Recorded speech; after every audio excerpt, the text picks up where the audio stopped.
আমাকে পুড়িয়ে দাও।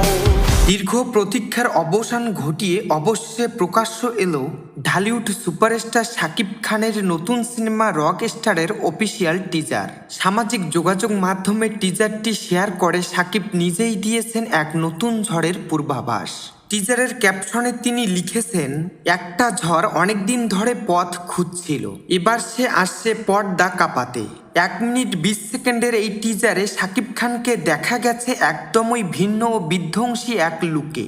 কনসার্ট মাতানো থেকে শুরু করে দুর্ধর্ষ অ্যাকশন সবখানেই নিজের উপস্থিতি জানান দিয়েছেন এই মেগাস্টার।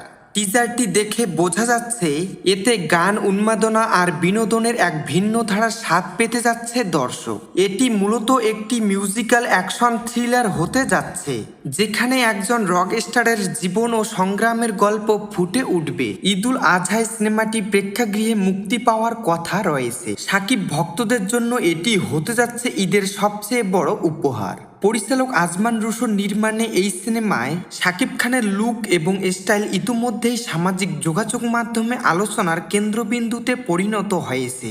সান মোশন পিকচার্স লিমিটেডের ব্যানারে নির্মিত এই সিনেমাটির প্রযোজক অঞ্জন চৌধুরী পিন্টু। টিজারের শেষে একটি বিশেষ বার্তায় বলা হয়েছে, এটি কেবল একটি জেমিং সেশন, দ্বিতীয় টিজারের জন্য অপেক্ষা করুন। এতে বোঝা যাচ্ছে সামনে আরও বড় চমক নিয়ে আসছেন রক স্টার শাকিব খান।